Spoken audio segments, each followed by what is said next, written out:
finishing up the Gospels in preparation for our exam on Monday.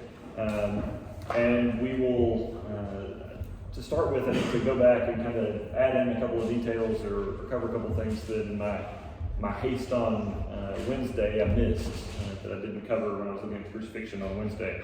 The first of those is Jesus speaking to John and his mother Mary from the cross.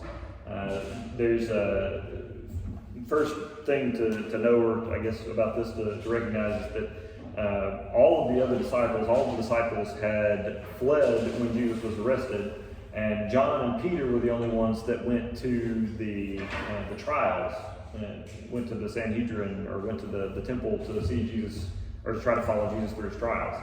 And Peter denies Jesus 3 times and then runs away crying, runs away weeping because of what he's done. And so only John is left, and John is the only one of the disciples that goes all the way to the site of crucifixion, all the way to Golgotha with Jesus. And Jesus, after being on the cross for a while, after being on the cross for some time, the text isn't real specific about when exactly he does this, but at some point while he's hanging on the cross, he looks down and sees John and Mary, his mother, there at the cross together, or near to each other. And so he says something from the cross that basically means that he wants John, his disciple, to take care of his mother, Mary. And so it says, near the cross of Jesus, this is John 19, 25 through 27, near the cross of Jesus stood his mother's sister Mary, the wife of Clopas, and Mary Magdalene. When Jesus saw his mother there, and the disciple whom he loved standing nearby, he said to her, "Woman, here is your son," and to the disciple, "Here is your mother." And from that time on, this disciple took her into his home. And so John takes Mary in, and Mary lives with John from this point on. And so this is, Jesus basically asked John to take care of his mother, and John is the only one of his disciples that actually makes it to the site of crucifixion. And this kind of implies, two things. One is that John is the only one that made it to the site of crucifixion, but then also this implies that Joseph is no longer in the picture, no longer here. So Joseph, by this point, has probably died. We aren't told when or how or what the circumstances were. Chances are Joseph had died before Jesus' public ministry began, before he was baptized. Otherwise, it probably would have been mentioned as an event during his life, during the Gospels. And then there's also a few points along the way that Mary is mentioned in the story, in the narratives in the Gospels, in the stories in the Gospels, but Joseph never is. And so chances are Joseph had already died before Jesus' public ministry begins. And again, we don't know how or what happened, but chances are Joseph has died before this point. Otherwise, Jesus would not have had to been as worried about what was going to happen to Mary and asking John to take her in. And so that's the first thing. The second thing is that the crucifixion. I mentioned how the process of how crucifixion worked and what you died from. Right. On Wednesday we talked about that, and one of the key details there was that you die by choking to death or by asphyxiation. Positional asphyxiation is a big part of it. And then the trauma from repeated positional asphyxiation causes fluid to build up, which causes you to basically drown in your own fluids. And so what I didn't mention on Wednesday is that crucifixion, people were known to live for several days on a cross and to slowly die from crucifixion. If the crucifixion wasn't done just right, if it wasn't done properly, a person could survive the process of being crucified and basically eventually die of dehydration from just being there without food and water for several days, and being traumatized and losing some blood along the way. And so the expectation was that when somebody was crucified, it was going to be an all-day affair and may last into multiple days. It may take them several days to die. And so the Jewish leaders, some of the priests, the chief priests, asked the soldiers to break the legs of the criminals to speed up their death. Because, again, this was the day of preparation, so it was the day before the Passover celebration began, before the major Sabbath of the Passover. Because the Passover, one of the days of the Passover was considered a special Sabbath regardless of what day it fell on. And so they didn't want anyone to still be on the cross once the Sabbath began. And the Jewish calendar, the Jewish day, begins at nightfall, not at dawn. That's kind of an expectation we kind of get, is that a new day begins in the morning, not in the evening. Or technically we do it at midnight, which is kind of an arbitrary time in the middle of the night. But we usually think of each new day as being when the morning comes. So much so that if you stay up until after midnight, you still think of that part of the day as being part of the previous day, and it's not a new day until you wake up in the morning, right? But the Jewish reckoning, and the way that the Jewish calendar counted days, it started at dusk, when the sun set. And so the Jewish religious leaders didn't want someone still on the cross and somebody having to deal with those bodies the next day potentially during a Sabbath. And so they wanted the people to go ahead and die before nightfall so that they could be taken down and dealt with before nightfall. And so they asked the soldiers, they asked the centurion to have the criminals' legs broken. Because then they, of course, if their legs were broken, they couldn't stand up on their legs to help themselves continue to breathe, and they would die from the positional asphyxiation over the next little bit, an hour or so. And so they did. The soldiers, the normal way was to get kind of a big hammer, a big mallet, and smash the legs. And once the leg bones are broken, they can't put weight on them, and that's very painful. But then they die more quickly. But what they break the legs of the two criminals on each side because they haven't died yet. But when they get to Jesus in the center, they find that he has already died, which surprises them because Jesus has only been on the cross at this point for 6 hours, which is a long time to be tortured to death, but is a relatively short time for crucifixion. And so the soldiers are surprised by it, so much so that they want to test and make sure he's dead before they take him down, before anything else happens. And so one of the soldiers takes a spear and rams it up into his side and under his ribs and into his lungs.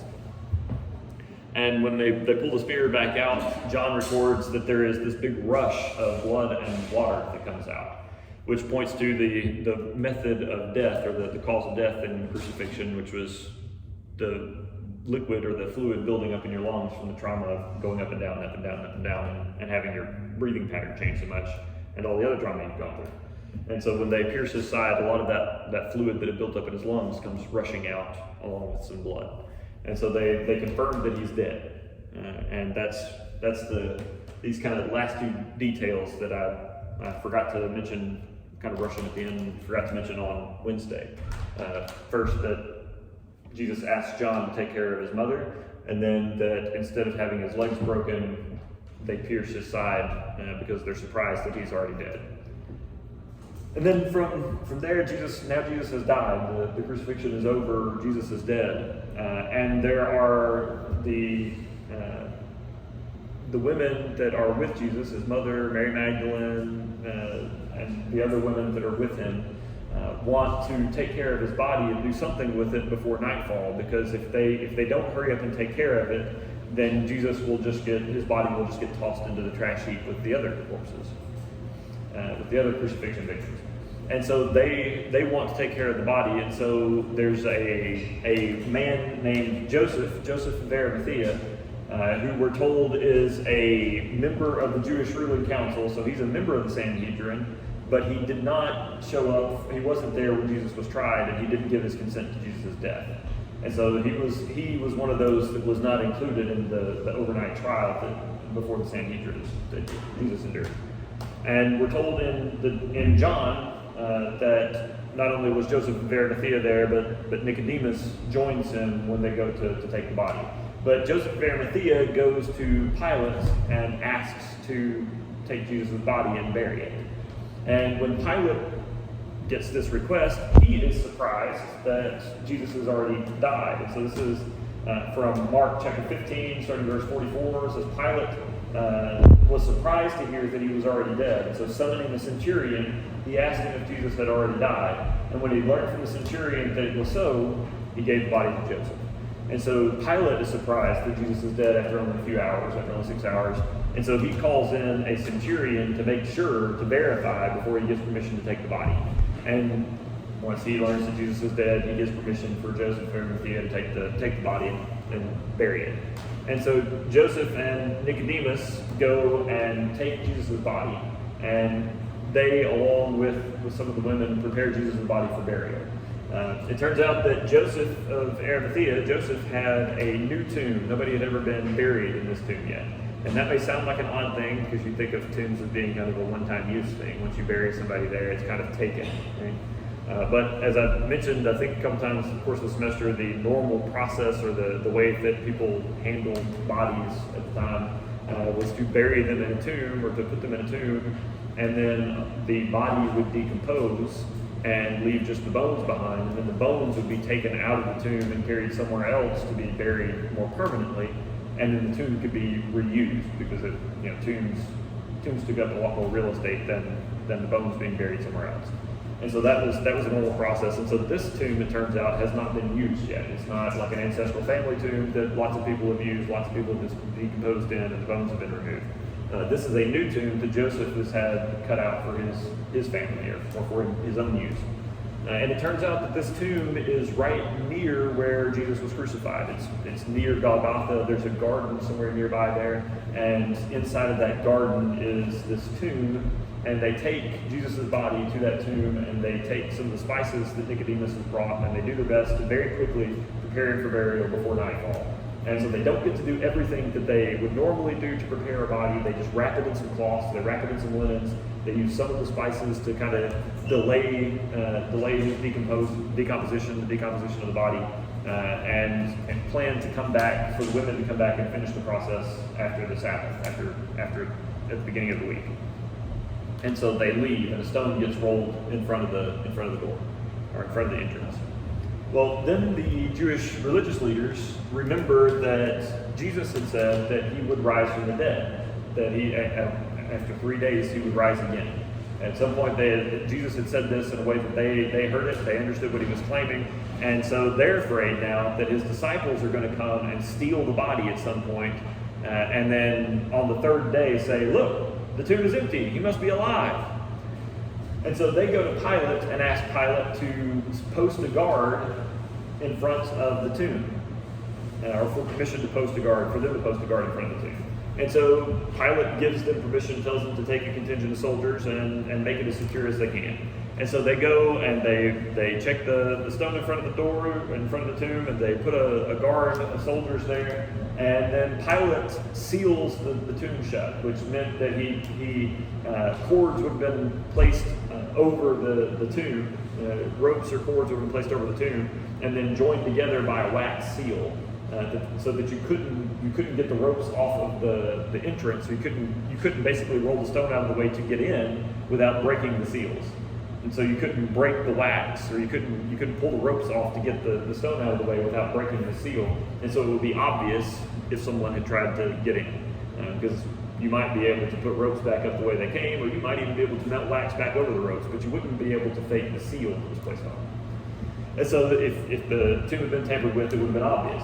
And so the soldiers there, they guard it until the tomb is open later, and the seal is there, and they're satisfied that the disciples can't sneak in and steal the body later. And then night falls, and the Passover celebration has begun, and it is the Sabbath. And so the women can't come to take care of the body the next day because it's a Sabbath day, and that would be work. It'd be against the Sabbath regulations. And then the Sabbath day, of course, ends at nightfall on the next day, but then it's dark, and it's hard to do much in the dark, right? When you don't have easily available light sources. Except for fire, which is potentially dangerous with all the spices and the wrappings that they'd be doing in close quarters in the tomb. They just can't do it at night, and so they wait until the next morning. And so early on the next morning, the first day of the week, the women go to the tomb and they bring the rest of the spices, intending to finish the embalming process. And when they get there, they find that the tomb is open, that the stone has been moved. It's no longer in front of the entrance. And when they look inside, there's no body inside. And so this is, I think we talked about earlier in the semester how when you have an eyewitness account, or when you have eyewitness accounts of the same event, if you have eyewitness accounts of the same event, the events or the recollections of the witnesses can vary in details along the way, but the core elements will be the same. And in fact, if you get several different accounts, eyewitness accounts that all say exactly the same thing, you have to start wondering if the eyewitnesses or the witnesses have gotten together and rehearsed their story ahead of time. If they're too precise, if they're too alike, and there's not any differences between them, you have to wonder if they're actually recounting a rehearsed story and repeating back something they've all decided to say together, rather than actually working from their own memories. And so talking about what happened.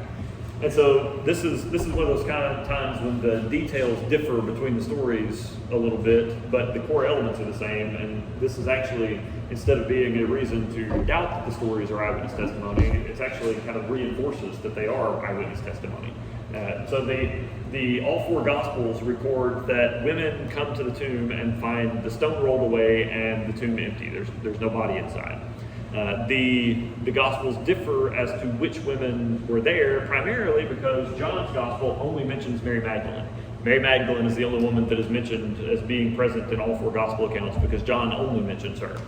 But the other three Gospel accounts, the Synoptic Gospels, also record Mary, the mother of James, and another woman named Salome. And so there's several women that get mentioned between them, but Mary Magdalene is the only one that is mentioned in all four Gospels. Now there aren't any accounts where one Gospel says a woman was there and another specifically says she was not. It's just all four Gospels have mentioned by name specifically different women, and not necessarily all the same women are mentioned in each one. It's just, they all mention certain ones differently by name.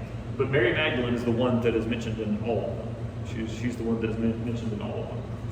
And then they also all mention the presence of some kind of an angelic messenger, angelic man, or men. And that's another one of the details that differs between them is one of the Gospels records that there was or two of the Gospels record that there was a man, an angel, and then two of them say that there were two angels. The presence of angels, though, is the same in both, and they all mention basically a kind of a similar appearance. Mark is a really bare bones account that says that the man was wearing a white robe, and all the others mention it being almost like supernaturally white, like glowing flashes of lightning, vivid white, intensely white. But all of the angelic messengers have basically the same message. They're recorded using slightly different terms, slightly different words, but they all have basically the same message, that Jesus is not here in this tomb, he is risen from the dead. Mark's account says, "Why do you look for the living among the dead? He is not here, he is risen. Remember how he told you when he's still in Galilee." That's Luke's account. And then Matthew's account is, "Don't be afraid, I know you're looking for Jesus who was crucified. He is not here, he is risen just as he said." And the other gospel accounts use, all four gospel accounts have the angel saying basically, he is not here, he is risen.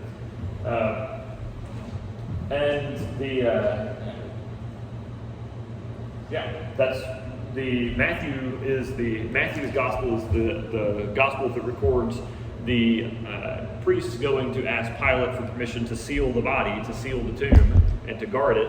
And Matthew also is the one that describes the stone being rolled away, pushed aside, pushed over. And he's the only one, actually, Matthew's the only one that records the angels, or the angel being outside the tomb. And that's because he has the angel seated on the stone after rolling it away, and the guards being terrified and running away.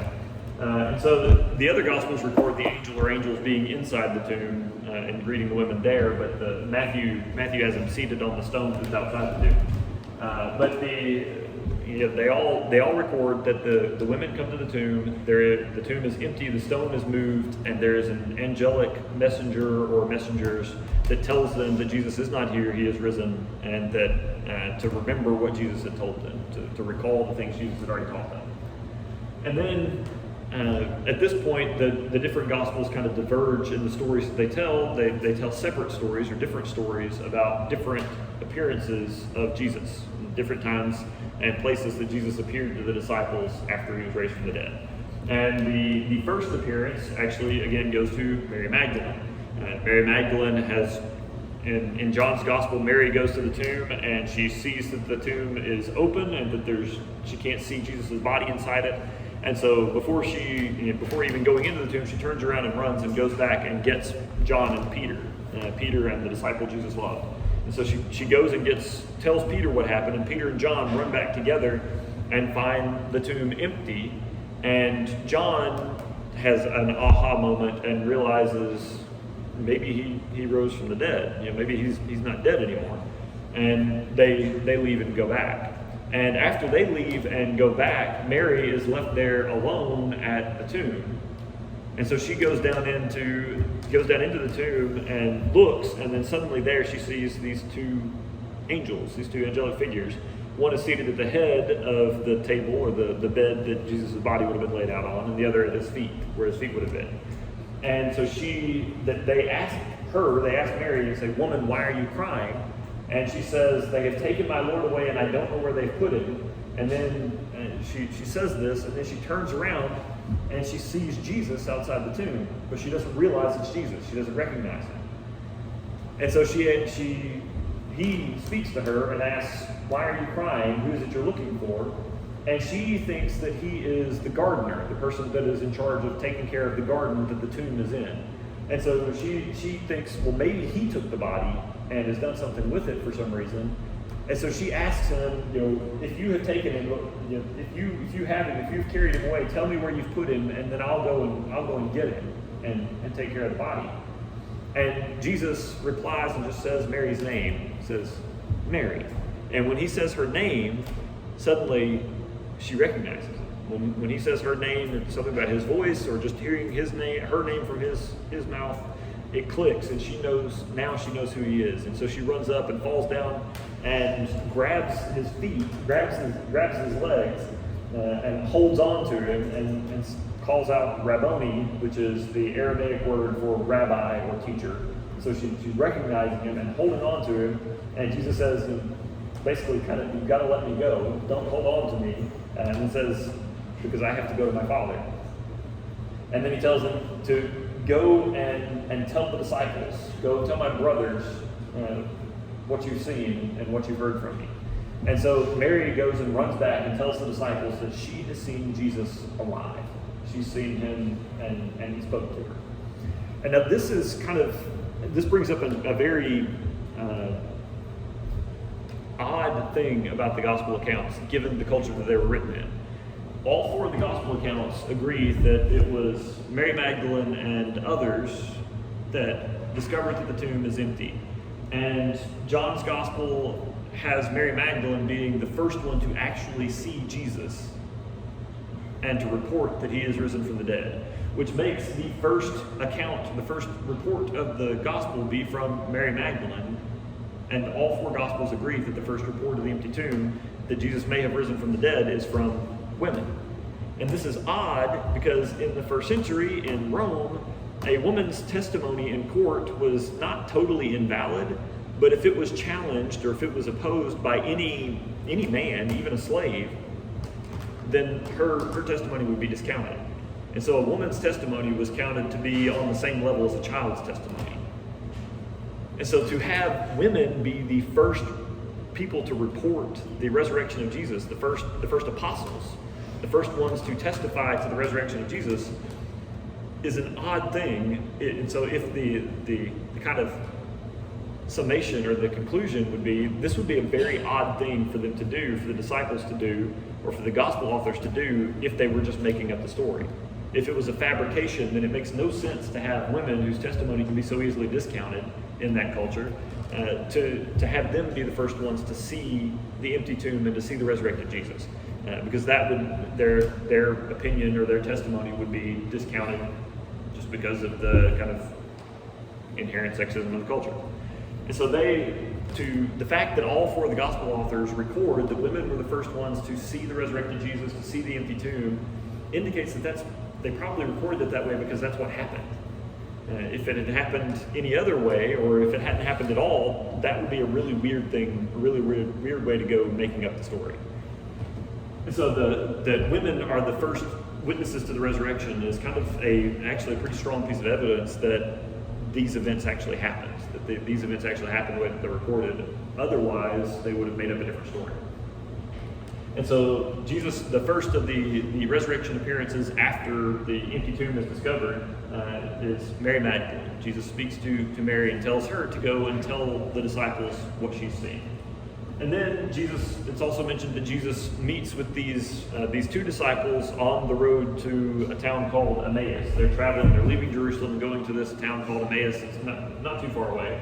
And we don't know these two disciples. There are apparently some that have joined Jesus after the 12 were selected, and they've been with him a while or something, enough that they are called disciples in the story, but we don't know them.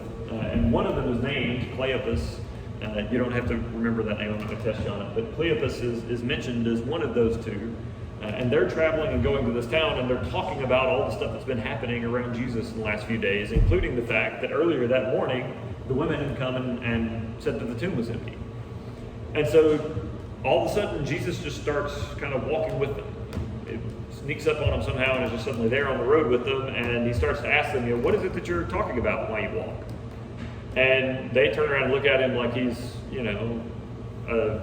somehow deficient or just not, he's definitely not clued in if he doesn't know what's been happening in the last few days. And so they say, are you the only visitor to Jerusalem that doesn't know what's been going on in the last few days? And so this is, Jesus replies to them and says, they ask, are you the only one visiting Jerusalem that doesn't know the things that have happened there in the last days? And Jesus says, what things? That's not a paraphrase, that's Jesus' actual response. It's like he's kind of playing with it or toying with it. It's like, what things? This is, by the way, is in Luke chapter 24, the disciples on the road to Emmaus. And so they start to tell about all the things that have happened in the last few days, about Jesus from Nazareth, who was a prophet mighty in word and deed, but the chief priest handed him over to be crucified, and he was killed. But we had hoped that he would be the one to redeem Israel, that he was going to be the Messiah that would rescue us from the Romans and redeem Israel. And even more than that, it's been 3 days, and now some of our women are coming and saying that the tomb is empty and that his body is no longer there, and we just don't know what's going on. And so Jesus replies back to them and says, how foolish you are, and how slow to believe all the prophets have spoken. Did not the Messiah have to suffer these things and then enter into his glory? And beginning with Moses and all the prophets, he explained to them what was said in the scriptures concerning himself. And so for the next however long the trip takes to get to Emmaus, Jesus explains to them how he is connected, how Jesus is connected to all the various stories of the Old Testament, how the various stories of the Old Testament connect to him. And so he explains all this stuff to them over however long this takes, and then as they come up and they're about to get to Emmaus, they're about to get to the village, the disciples turn to go into the town, go into the village, and Jesus acts like he's going to keep walking down the road and go somewhere else. And so they call out to him and say, hey, come and join us. The day's almost over. It's almost nightfall. It's getting late. Come on in and join us for a meal. And so Jesus stops and goes in with them. And they prepare the meal and they sit down, and Jesus is going to offer the blessing for the meal. And so he takes the bread in his hands and he gives thanks for it. And then he breaks the bread. And then as he breaks the bread, seeing him breaking the bread, the same gesture, the same familiar thing that he did at the Last Supper just a few days before, as he breaks the bread, it clicks, and they know who he is. They suddenly see and recognize him, and then at the moment that they recognize him, he disappears. He just poofs and is gone. And it's like at this point, Jesus is really upping his showmanship game, right? It's like to wait until the moment they recognize him, and then before they can even say anything or call out or just see the expression on their face change in recognition and then be gone, disappear. And so they turn to each other and say, basically, we should have known. We should have known that it was him. Weren't our hearts burning in us when he talked with us on the road and opened the scriptures to us? Like we should have known from the way that we reacted, the way our hearts reacted to him. We should have known it was him. And so they get up, even though it's late, they get up and immediately go back to Jerusalem to tell the disciples what they had seen, that Jesus had shown himself to them. And then, so that's from Luke chapter 24, verse 36 through 49. And then, or I'm sorry, that's not 36 through 49, it's 13 through 35 for the road to Emmaus. And then this next story is the one immediately following that, 36 through 49, Luke 24. And so while they were still talking about this, they come back, they tell the disciples what's going on. And while they're still talking about this, all of a sudden Jesus is just there in the room. Now, John tells us that Jesus, the doors were locked, that everyone was inside and the doors were locked. And Jesus just shows up, is just there all of a sudden. Again, really upping the showmanship game. And so he's just there all of a sudden. And the disciples kind of react in a predictable way. If you are inside of a room with people that you know and you recognize, especially if you are hiding in this room because you're afraid the officials of the town are out to get you and may try to arrest you. And so you have the door locked, and then all of a sudden there's another person there. What do? I mean, they kind of freak out. They start to panic, and I imagine them kind of screaming, and they're being just hoopla all of a sudden. Here he is, and then they're screaming. And the funny, this is really my sense of humor, maybe, I don't know, but Jesus shows up in the room all of a sudden, and he says, "Peace be with you." And then everybody else starts panicking. And the irony of that moment just is funny to me. I don't know. But they start panicking. He says, "Peace be with you," and they start panicking, and because they think he's a ghost. They don't know this dude just showed up in the middle of the room. The door is locked. Nobody else is supposed to be here, and all of a sudden there's another guy here saying, "Peace be with you," and so they think he's a ghost. And so he says, why are you so afraid? Why are you troubled? And why did doubts rise in your mind? And so he says, "Look at my hands and my feet. Look where the nails went in. Look at my hands and my feet. It's me. Touch me. Feel me. Does a ghost have flesh and bones? Touch me. See that I have flesh and bones. Does a ghost have flesh and bones?" And so he shows his body to them, shows the hands and feet to them, lets them handle him for a moment. And then they're coming around, but they're still having a hard time accepting it. At this point, this is too good to be true kind of thing. Joy and amazement, Luke says. And so he asks them, "Do you have anything to eat?" And so they bring over a piece of broiled fish from their supper and give it to him, and Jesus eats it in front of them. And I don't know, any of you ever seen Ghostbusters? Like old Ghostbusters movie? It's classic. Y'all should see it because it's funny. But there's a ghost that eats, and his name is Slimer, and he eats the food, and it just immediately pops out of the bottom of his body. And so that's what I kind of imagined would have happened if Jesus had been a ghost here. He'd eaten it, and the food just popped out of the bottom of his body and just passed through him. And so when he eats and that doesn't happen, or nothing else happens, he's actually able to eat the meal. That's kind of the final straw that convinces them that Jesus is not a ghost.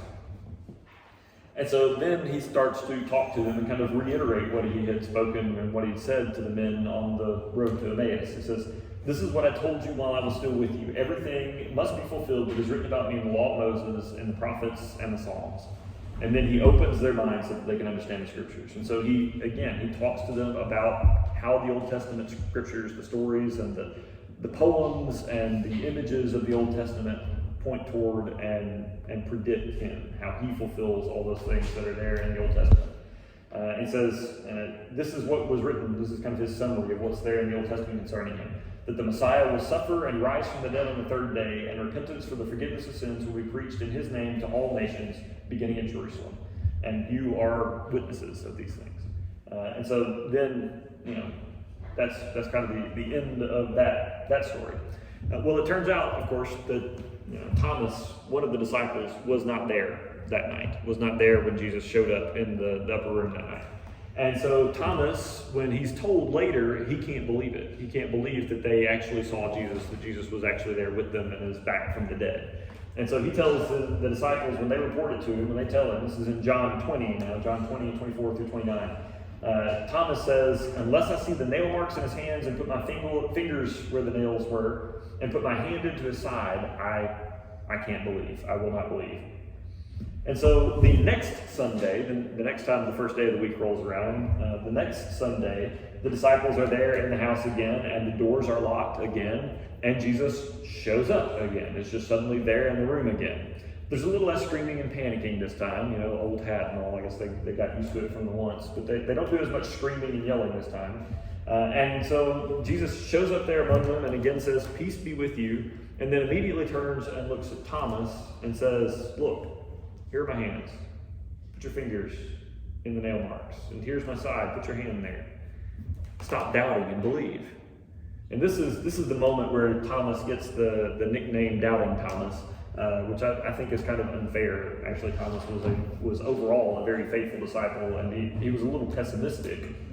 But even when he thought that following Jesus in a particular situation was going to get them all killed, he just said, "Well, let's go with him and die with him." And so Thomas was, he has this kind of personality. He's a little pessimistic, slow to believe good news, but he is very faithful and very, very loyal to Jesus. He just has a hard time believing good news. And so Jesus says this to him, says, "Stop doubting and believe." And so then Thomas immediately just falls down. The text doesn't even say whether he actually touched Jesus, or just seeing him, hearing him speak was enough. But he falls down and says, "My Lord and my God," and recognizes Jesus as God. And then Jesus replies back to him and says, You believe because you have seen me. Blessed are those who have not seen and yet still believe."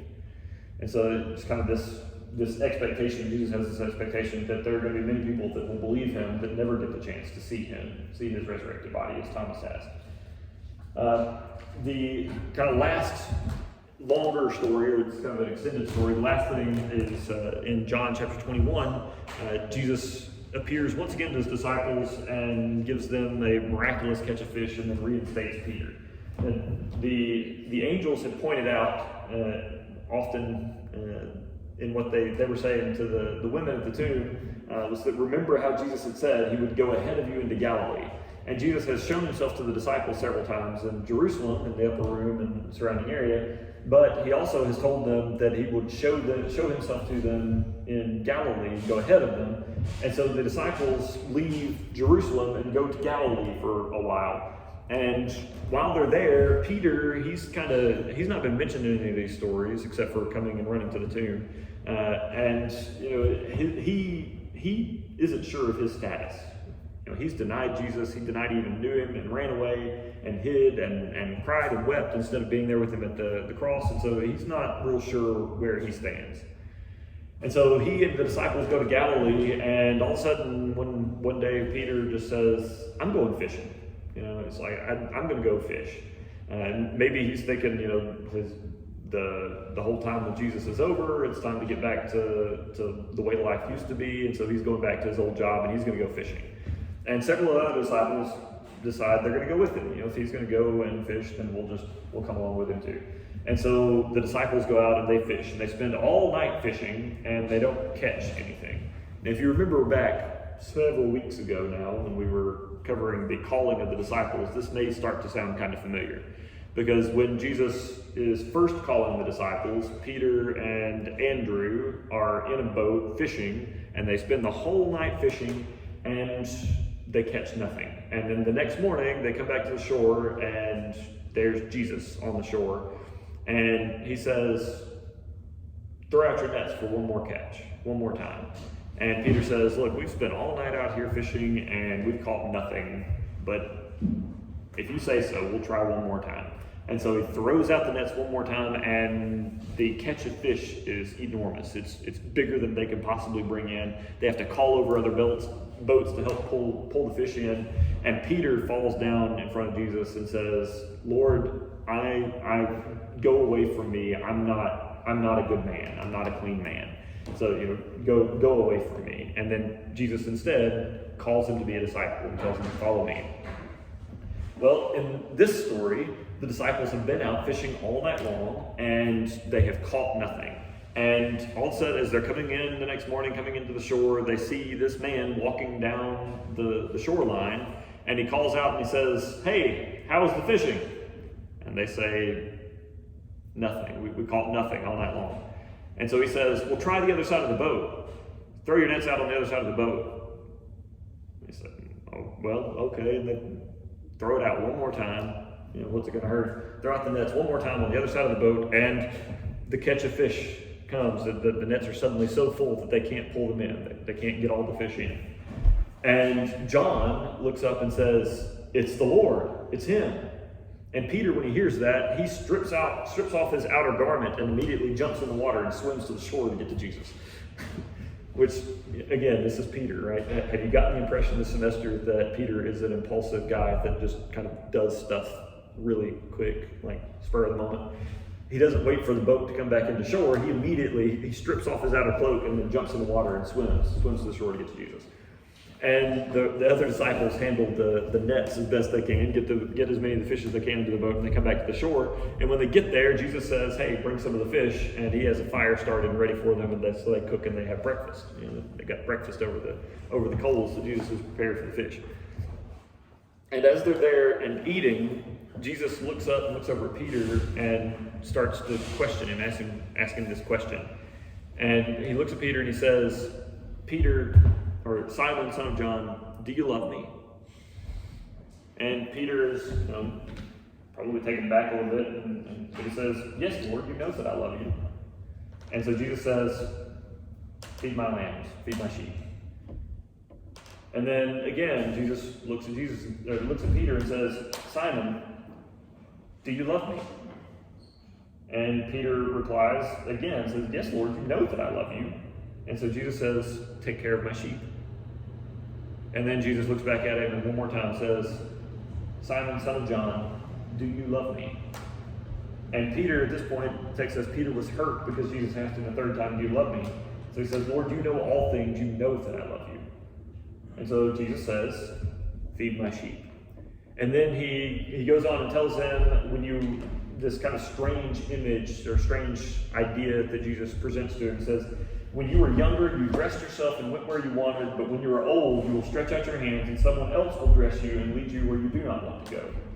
And that's a really confusing statement, really odd thing for Jesus to say here. And so John, writing this gospel, adds this kind of clarifying comment and says, Jesus said this to indicate the kind of death by which Peter would glorify God. And then Jesus says to him, "Follow me." Now, this may sound like a strange story, or why is Jesus asking Peter 3 times, "Do you love me?" Especially when it's obvious by the end that this is painful. Peter doesn't like this, doesn't enjoy it that Jesus has asked him the third time, "Do you love me?" But this is actually an incredibly compassionate moment. Jesus is doing something incredibly compassionate for Peter. Because Peter, if you remember what Peter has just done, Peter has denied Jesus 3 times.